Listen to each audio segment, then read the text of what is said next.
ఆంధ్రప్రదేశ్ ప్రభుత్వం అమరావతిలో ఒక కొత్త అంతర్జాతీయ పెద్ద విమానాశ్రయం నిర్మించాలని చెప్పేసి, అందుకోసం 5,000 ఎకరాల భూమి అవసరం ఉంటుందని, ఈ ప్రక్రియ మొదలుపెట్టడం కోసం స్పెషల్ పర్పస్ వెహికల్‌ని ఒకదాన్ని ఏర్పాటు చేస్తూ, ఒక జీవో 206 అక్టోబర్ 7వ తేదీ 2025న విడుదల చేయడం జరిగింది. ఈ స్పెషల్ పర్పస్ వెహికల్ ఆధ్వర్యంలో ఎయిర్‌పోర్ట్‌తో పాటు ఇంకా కొన్ని పెద్ద ప్రాజెక్టులు కూడా ఉన్నాయి. ఇటీవల మే నెలలో బెంగుళూరుకు వెళ్ళిన సందర్భంలో ఆంధ్రప్రదేశ్ ముఖ్యమంత్రి చంద్రబాబు నాయుడు గారు అక్కడ కొత్తగా నిర్మించిన టెర్మినల్ 2ని సందర్శించడము, ఇది state of the art modern terminal గా ఉన్న దాన్ని చూసి ఇంప్రెస్ కావడము, ఆంధ్రప్రదేశ్లో కొత్త ఇంటర్నేషనల్ ఎయిర్పోర్ట్స్ కట్టడానికి ఈ అనుభవం కూడా, ఈ నమూనాలు కూడా చాలా ఉపయోగపడతాయని వ్యాఖ్యానించడం కూడా జరిగింది. ఈ రోజు ఈ వీడియోలో అమరావతిలో నిజంగా అంత పెద్ద విమానాశ్రయం అవసరమా?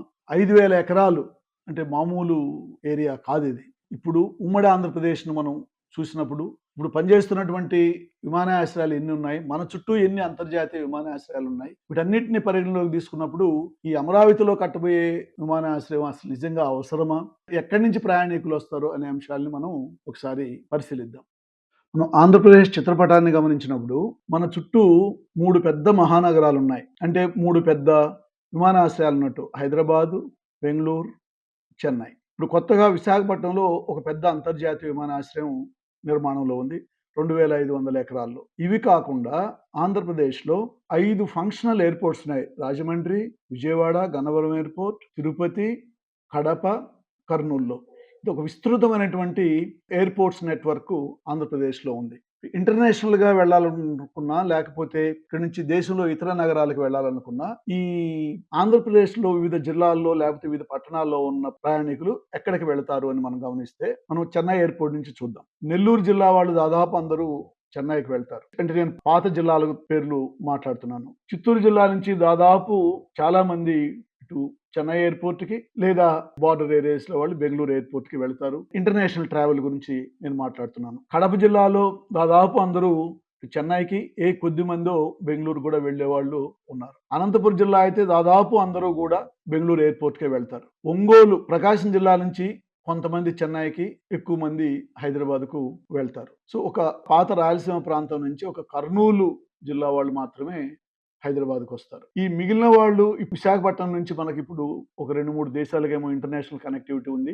గన్నవరం నుంచి కూడా ఒక 2 దేశాలకు నవంబర్లో విమానాలు మొదలవుతాయని చెప్తున్నారు. ఈ ప్రాంతాల్లో ఉండేవాళ్ళు ఇటు హైదరాబాద్కి కానీ, చెన్నైకి కానీ ఫ్లైట్లో వచ్చి ఇక్కడి నుంచి ఇంటర్నేషనల్ కనెక్టివిటీ తీసుకుంటారు. డొమెస్టిక్ కనెక్టివిటీ అయితే కొన్ని డెస్టినేషన్స్కి నేరుగా వెళ్తారు, లేకపోతే విజయవాడ నుంచి డైరెక్ట్ ఢిల్లీ ఫ్లైట్స్ కొన్ని ఉన్నాయి. బాంబేకి వెళ్ళాలి, లేకపోతే హైదరాబాద్కి వచ్చి అట్లా వెళ్తారు, చెన్నైకి వచ్చి అట్లా వెళ్తారు. సో కనెక్టివిటీని బట్టి, వాళ్ళు వెళ్లాల్సినటువంటి డెస్టినేషన్ బట్టి ఈ ప్రాంతాల్లో ఉన్నటువంటి ప్రయాణికులు సంబంధిత ఎయిర్పోర్ట్కి వెళ్ళి నెక్స్ట్ ఎక్కడికి వెళ్ళాలో వాళ్ళు అట్లా వెళ్తుంటారు. ఇటు విశాఖపట్నం నుంచి సింగపూర్కి ఫ్లైట్స్ ఉన్నాయి. ఇంకా వేరే దూరంగా వెళ్ళాలంటే ఇటు హైదరాబాద్కి వచ్చి వెళ్లాల్సి వస్తుంది అన్నమాట. ఇది ఇప్పుడున్నటువంటి పరిస్థితి. ఇప్పుడు ఇక్కడ దాదాపు ఈ ఏరియాలో, అందాసుగా అమరావతి ఏరియాలో 5,000 ఎకరాల్లో పెట్టాలని చెప్పేసి రాష్ట్ర ప్రభుత్వం నిర్ణయించింది. దీని గురించి ముందు మాట్లాడినాం. ఈ ఎయిర్పోర్ట్ పెట్టినప్పుడు ఇక్కడికి ఏ ప్రాంతం నుంచి ప్యాసింజర్లు ఎక్కువ మంది రావాలి? ఒక 250 కిలోమీటర్లలో హైదరాబాద్ అంతర్జాతీయ విమానాశ్రయం చాలా పెద్దది.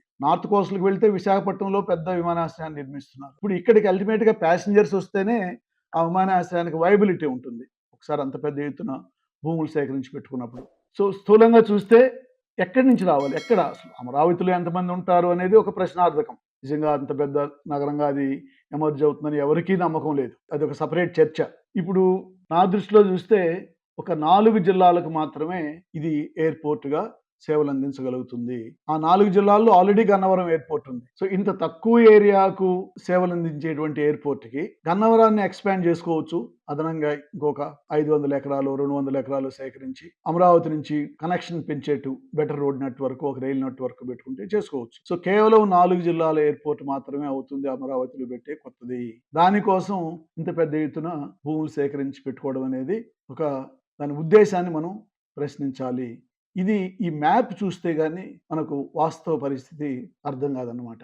చూశాను కదా. స్థూలంగా చూస్తే ఒక 4 జిల్లాలకు మాత్రమే పరిమితమైనటువంటి విమానాశ్రయంగా ఈ అమరావతి విమానాశ్రయం ఉండబోతుంది. 4 జిల్లాలకు సర్వీస్ చేయబడేటువంటి విమానాశ్రయానికి 5,000 ఎకరాలు అవసరమా? ఇప్పుడున్న గన్నవరం విమానాశ్రయాన్ని ఎక్స్పాండ్ చేసుకొని ఆ గన్నవరం నుంచి అమరావతికి ఒక high speed road network, separate rail network పెట్టుకున్నా గానీ ఆ విమానాశ్రయం ఈ యొక్క అవసరాల్ని తీర్చుతుంది. అసలు అమరావతి ఎంత పెద్ద నగరం అవుతుందనే దాని మీద అందరికీ అనుమానాలు ఉన్నాయి. ఇటీవలనే ముఖ్యమంత్రి గారు అన్నారు ఒక కాంక్లేవ్ లో ఇది చిన్న మున్సిపాలిటీగా మిగిలిపోయే అవకాశం ఉంది అని చెప్పేసి. ఎక్కడి నుంచి జనాభా వస్తారు? గుంటూరు, కృష్ణా జిల్లాల్లో, పక్కనున్న వెస్ట్ గోదావరి జిల్లాల్లో జనాభా పెరుగుదల రేటు చాలా తక్కువ ఆంధ్రప్రదేశ్లో.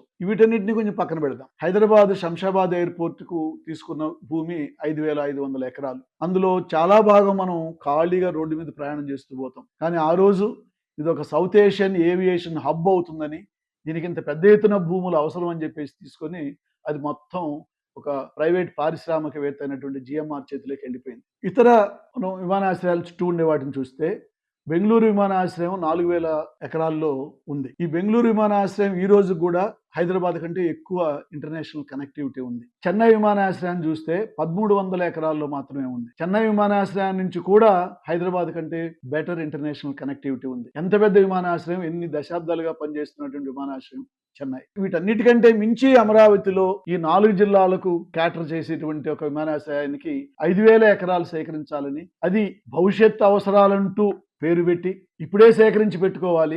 భవిష్యత్తులో నగరం పెద్దదైన తర్వాత భూములు చాలా అయిపోతాయి కాబట్టి, భూములు దొరకవు కాబట్టి, సో చాలా దూరదృష్టితో ఆలోచించి ఇప్పుడే ఈ 5,000 ఎకరాలు సేకరించి పెట్టాలనడమే ఒక పెద్ద మోసం. ఇది ఒక పెద్ద భూ కుంభకోణం.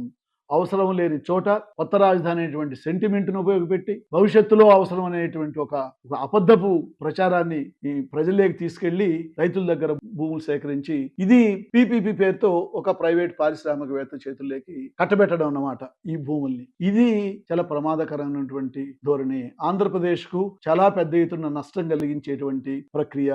ఈ భూములు తీసుకున్న రైతులకు అందరికీ ప్రతి సంవత్సరం కౌలు చెల్లించాలి. అది రాష్ట్ర బడ్జెట్ లోంచి చెల్లించాలి. అంటే మొత్తం రాష్ట్ర ప్రజలు వీటికి మూల్యం చెల్లించుకోవాలి. కాబట్టి ఈ కొత్త విమానాశ్రయం అవసరమే లేదు. ఇక్కడ గన్నవరం విమానాశ్రయాన్ని ఎక్స్పాండ్ చేసుకుంటే సరిపోతుంది. కానీ వీళ్లకు ఈ 5,000 ఎకరాల భూములు కావాలి.